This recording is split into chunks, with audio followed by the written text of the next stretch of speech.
जब भी हम सिखिज़्म की बात करते हैं तो हमारे मन में लंगर की सेवा और सरबत्ता भला की गूंज सुनाई देती है। लेकिन क्या आप जानते हैं कि इस धर्म की नींव में वो कौन सी ऐसी बातें हैं जो इसे इतना निस्वार्थ और महान बनाती है। आज मैं आपको सिखिज़्म के 10 ऐसे पहलू बताऊंगी जो सीधे रूह को छू लेंगे। Fact number 1, the vision of oneness. Sikhism के फाउंडर गुरु नानक देव जी जब सुल्तानपुर लोधी की वेई नदी में स्नान करने गए तो वो 3 दिन तक ओझल रहे। लोग समझने लगे कि वो डूब गए हैं, लेकिन वो तो उस अकाल पुरख यानी परमात्मा की गोद में ध्यान मगन थे। जब वो तीसरे दिन पानी से बाहर आए तो उनके चेहरे पर एक रूहानी नूर था और लबों पर सबसे पहला पैगाम, ना कोई हिंदू ना कोई मुसलमान। उन्होंने दुनिया को समझाया कि खुदा किसी एक धर्म की जागीर नहीं है, हम सब एक ही नूर से पैदा हुए हैं, इसलिए इंसानियत का रिश्ता सबसे बड़ा है। इस पे कवि कहते हैं, अवले अल्लाह नूर पाया कुदरत के सब बंदे, एक नूर ते सब जग उपजे कौन भले को मंदे। Fact number 2, a universal anthem. Sikhism की सबसे खूबसूरत बात यह है कि इसकी पवित्र किताब गुरु ग्रंथ साहिब दुनिया की इकलौती ऐसी धर्म ग्रंथ है जिसमें सिर्फ सिख गुरुओं की बातें नहीं है, इसमें अलग अलग धर्मों और जातियों के 15 संतों और सूफियों की वाणी को भी बराबर का दर्ज दिया गया है। जैसे कि बाबा फरीद जो एक मुस्लिम सूफी संत थे और भगत नामदेव जो महाराष्ट्र से थे। गुरु साहिब ने हमें सिखाया है कि सच्चाई और रब की इबादत किसी एक धर्म की जागीर नहीं है, वो सबके लिए एक है। इस पे कवि लिखते हैं, मजहब दिया कंधा तोड़ के एक नवा राह दिखाया है, सबना दे सज्जे पीरा नू गुरु ग्रंथ साहिब चे थां दिवाया है। Fact number 3, the divine Duo. भाई मर्दाना। गुरु नानक देव जी के साए की तरह उनके साथ रहने वाले भाई मर्दाना जन्म से मुस्लिम थे, लेकिन उनका रिश्ता धर्म की सीमाओं से बहुत ऊपर था। उन्होंने 54 साल तक गुरु साहिब के साथ पैदल यात्राएं की। दिलचस्प बात यह है कि जब गुरु जी को दूर की बानी यानी ईश्वरीय संदेश आता था तो वो कहते थे, मर्दाना रबाब छेड़ बानी आई है। मर्दाना जी अपनी रबाब की तारों से वो धुन पैदा करते थे जो गुरु जी के शब्दों को सीधे रूह तक पहुंचा देती थी। यह दोस्ती दुनिया को सिखाती है कि जहां सच्चा प्रेम और सुर मिल जाए वहां खुद ब खुद खुदा मिल जाता है। इस पे कवि लिखते हैं, जे कदी मिले भाई मर्दाना मैं पुछना एक सवाल, किंज लगदा है एक वार्ता दसो तुर के खुदा दे नाल।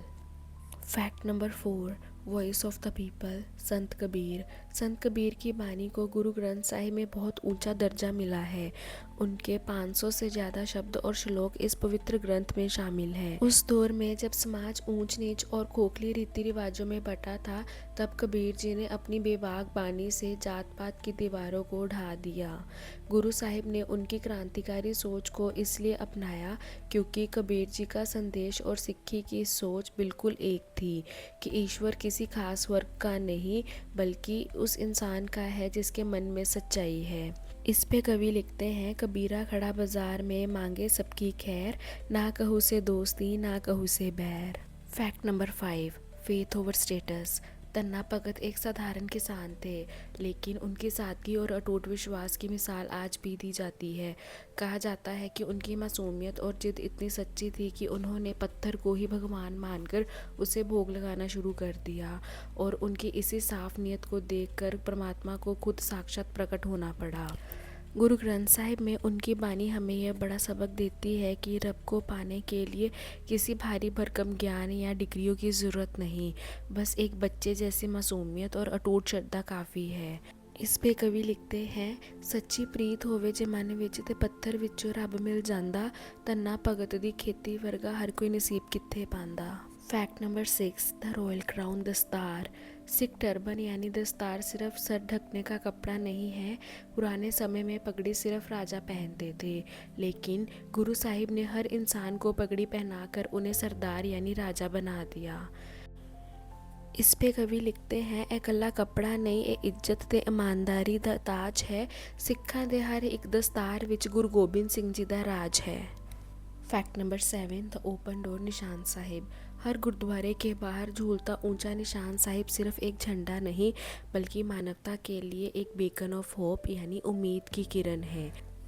इसका केसरी या नीला रंग और उस पर बना खालसा निशान दूर से ही यह गवाही देता है कि इस दर पर आने वाले को कभी जात, धर्म या औकात नहीं पूछी जाएगी। यह एक खुला निमंत्रण है कि चाहे आधी रात हो या तूफान, यहाँ लंगर, आश्रय और सुरक्षा हर किसी के लिए हमेशा उपलब्ध है। इस पे कवि लिखते हैं, चूल्हे निशान साहिब चूल्हे हर दुखदी मुगदी रात है, इत्थे कोई भी पराया नहीं, एक गुरु दी सच्ची सौगात है। Fact number 8, warriors of peace. Sikh योद्धाओं का इतिहास सिर्फ युद्ध जीतने का नहीं बल्कि कमजोरों की ढाल बनने का है। संत सिपाही का मतलब ही यही है कि एक हाथ में भक्ति की माला है और दूसरे में अन्याय के खिलाफ कृपाण। इतिहास गवाह है कि सिखों ने हजारों बार अपनी जान जोखिम में डालकर दूसरे धर्मों की बेटियों और लाचारों को जुल्म से आज़ाद कराया।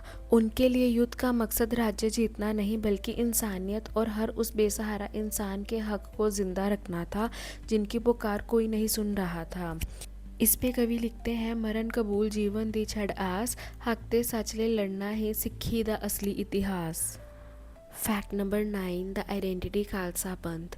सन 1659 की बैसाखी के दिन गुरु गोबिंद सिंह जी ने खालसा की नींव रखी और सिखों को 5K यानी 5 ककार की एक विशिष्ट पहचान दी। यह पहचान सिर्फ धार्मिक प्रतीक नहीं बल्कि एक वचन यानी प्रोमिस था।